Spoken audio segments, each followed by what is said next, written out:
මොකද්ද කියන්නේ තියෙන්නේ දැන් මං කිව්වනේ මේක වෙනවයි කියලා. නැවතුණානේ මගේ හරිනේ. දැන් ඉතින් තල්ලු කරපිය ගෙදරට යනකම්.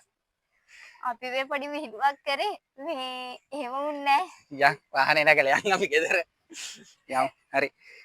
Hi guys, welcome our YouTube channel. අද අපි ඔයාලා ඉල්ලපු විදියට මේකේ රේන්ජ් එක ටෙස්ට් කරලා ඔයාලට පෙන්වන්න හදන්නේ. අපි යන්න හදන්නේ කතරගම. ඉතින් බලමු අද හොඳටම වහිනවා.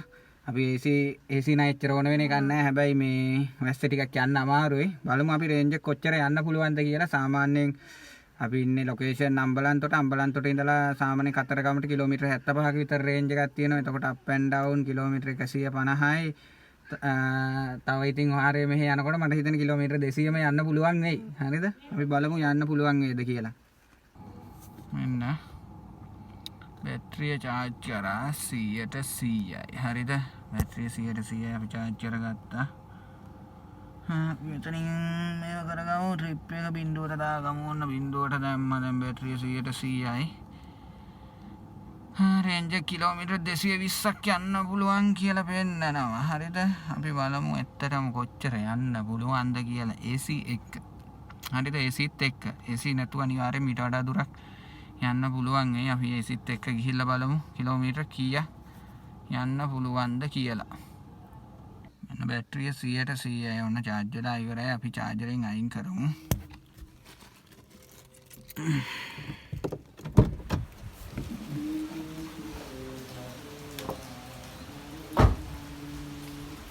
වහිනවා හොඳටම වහිනවා.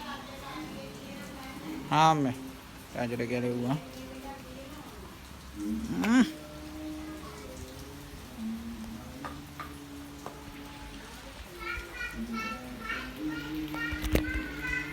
තනියෙන් අද වීඩියෝ කරා.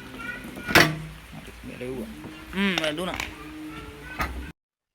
දැන් ඔන්න ඔයාලට බලා ගන්න පුළුවන් කිලෝමීටර් 2.2ක් ගිහිල්ලා රේන්ජ් එක 220ක් පෙන්නන ඒ උනාට බැටරි තියෙන 96යි. අපි වැස්සේ තමයි මේ ඩ්‍රයිව් කරන්නේ. හිමීට යන්නේ ඉතින් බ්‍රේක් කරනවා. එහෙම තමයි යන්නේ. ඔය හම්බන්තොට අලුත් පාරේ අපි මේ අලුත් පාරට දාලා දැන් අලුත් පාරේ තමයි යන්නේ.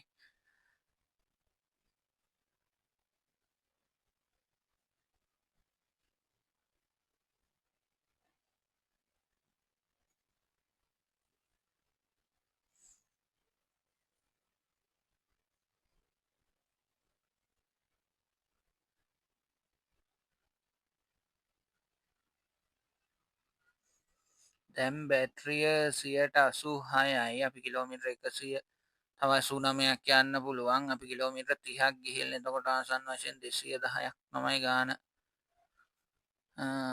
දැන් 100ට බැටරිය 70 වෙන්නේ 70 ගානක් තියෙන්නේ. 10ක් වගේ මට හිතෙන්නේ. අපි දැන් කොයි හරියද මේ මතකත් නෑ. මම මේ වීඩියෝ එක රෙකෝඩ් කරලා පස්සේ තමයි වොයිස් ක්ලිප් එක දැම්මේ. රෙකෝඩ් කරගන්න හරි අමාරුයි බබාලත් එක්ක.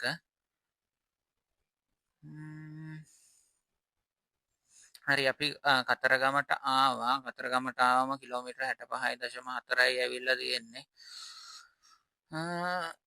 ඉතින් ඒ රේන්ජ් එකම මේ සාමාන්‍ය මේක මීටරේ අර කිලෝමීටරයට මීටර 750යි කියන එක බොරු කතාවක්. හරියට මේ රේන්ජ් එක හරි. අපි දැන් මේ සෙල්ල කතරගම යන්න හදන්නේ කතරගම වැඳලා.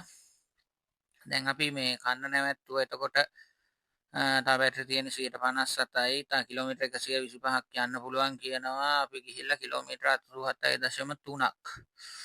අපි මෙතනින් දවල්ට කාලා ආයි ගමන යන්න හදන්නේ. දැන් අපි ඉන්නේ තිස්සවැව වැව බන්ට් එකේ.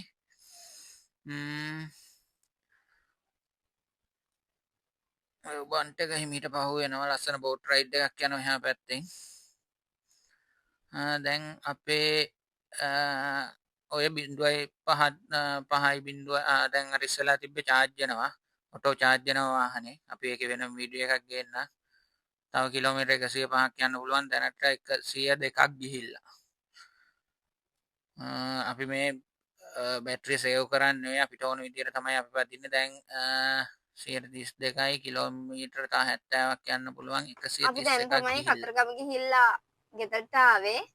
අපි සම්පූර්ණ ටුවර් එකක් කිලෝමීටර 220ම යන්න තමයි හිතාගෙන හිටියේ. මේ එක ය아가න්න බැරි වුණා. මොකෝ අද උදේ ඉඳලා වහිනවා. ඔයාලට බලන්න පුළුවන් වීඩියෝස් වල මේ අපි යන්න හිතන් හිටියේ පාන්දර 7ට 6:00ට 4ට විතරනේ. අපි පිටත් වෙනකොටත් 8:00 විතර වෙලා ඒ 8:00ට ගියත් ඒත් කතරගම ආසන්ට යනකම්ම වැස්සනේ. එනකොට නම් පායලා තිබ්බා. ඒ වුණාට ඉතින් දන්නව ඇස් ඩ්‍රයිව් කරන්න මාර අමාරුයි. අපි ඔය 3 දෙනෙකුත් එක්ක ගියේ. ඉතින් මේ අපිට කිලෝමීටර 220ම යන්න බැරි වුණා. අපි කිලෝමීටර 140ක් ගිහිල්ලා තියෙනවා දැනට. හරිද? අපි ඒක ඔයාලට ඩෑෂ්බෝඩ් එකේ පෙන්නන්නම් දැන්. අපි ට්‍රිප් එක පටන් ගත්තේ හරියටම බැටරිය 100%ක් තියාගෙන. බැටරිය 100%යි. එතකොට රේන්ජ් එක 220 කිලෝමීටර පෙන්නුවා. එතකොට දැන් අපි ගිහිල්ලා තියෙනවා කිලෝමීටර 140ක්. ආසන්න වශයෙන් ගමු කිලෝමීටර 140ක් ගිහිල්ලා තියෙනවා. තව කිලෝමීටර 59ක් අපි ඒකත් ආසන්න වශයෙන් වටලලා ගමු 60ක් කියලා. හරිද? එතකොට 60යි 140යි 200යි. හරිද? මේ 200 අපි ගියේ හරිද AC දාගෙන. හරිද? ඔව් අපි මේ 200 ගියේ AC ඔන් කරගෙන. ඔව් වයිපර්ස් වැඩ කරා. ඒ වගේම අපි සාමාන්‍ය ගොඩක් කෙමින් ගියේනේ. සාමාන්‍ය ගොඩක් කෙමින් ගියේ.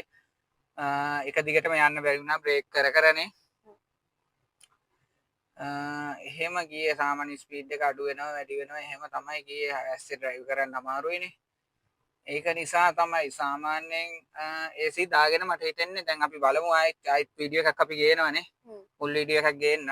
අද ඉතින් කරන්න දෙයක් නැහැ. හයපත් කාලගුණ තත්ත්වය නිසා හරියට වීඩියෝ එක කරගන්න බැරි වුණා. අපි වීඩියෝ කරා මේ තනින් තන වීඩියෝ කරා. ඒ ටික ඔයාලා කලින් බලන්න දානවා. එතකොට ඔයාලටම අදහසක් ගන්න පුළුවන්. තව දෙයක් මෙතන තියෙනවානේ මේ ඩෑෂ්බෝඩ් එකේ තියෙන්නේ 0 5 10 15 20 25 30 කියලා. ඕක තියෙන්නේ RPM එක. හරිද? වාහනේ RPM එක අපි රේස් කරනකොට වැඩි වෙන RPM එක. සාමාන්‍යයෙන් ඕකේ 0.5යි අතර ගියොත් තමයි මේ කිලෝමීටර 220ම යන්න පුළුවන්. අපි නම් එහෙම ගියේ නෑ. RPM එක 30ටත් අපි පෑගුවා. මම නෙමෙයි ඩ්‍රයිව් කරේ අපේ මල්ලි. RPM එක 30ටත් ගියා සමහර වෙලාවට. එහෙම ගියාම බැටරිය වේස්ට් වෙනවා වැඩි. හරිද? සාමාන්‍යයෙන් මේක ඉකොනොමි ගියොත් අනිවාර්යෙන් 220ම යන්න පුළුවන්. හරිද? තව හරි. ඒ ටික ඇති. ඔයාලා මේකේ තිබ්බ රේන්ජ් එක දැක්කනේ. දැන් අපි හරියටම ගිහලා තියෙන කිලෝමීටර 140යි. හරිද? එතකොට අපි කිලෝමීටර 140ක් ගිහලා තව සමහරු මේක කියනවා කිලෝමීටර එකක් කියන්නේ මීටර 750ක් කියලා. හරිද? එතකොට අපි Google Map එකේ සාමාන්‍යයෙන් නිවැරදිනේ මේ තියෙන කිලෝමීටර ගාන ආසන්න වශයෙන් හරි. හරිද? දැන් ලොකු ප්‍රමාණයක් වෙනස් වෙනවානේ. කිලෝමීටර 140කින් 750 ගාන බැලුවොත්. අපි බලමු Google Map එකේ ගහලා අපි ගිය දුරත් එක්ක මේ දුර නිවැරදිද කියලා. හරිද? එතකොට මගේ ලොකේෂන් එක තමයි ස්ටාර්ට් ලොකේෂන් අම්බලන්තොට. හරිද? ඔන්න අම්බලන්තොට ඉඳලා කතරගමට තමයි අපි යන්නේ. එතකොට අම්බලන්තොට ඉඳලා කතරගමට තියෙනවා කිලෝමීටර් 66යි කීයක්ද? 132ක් තියෙනවා. හරිද?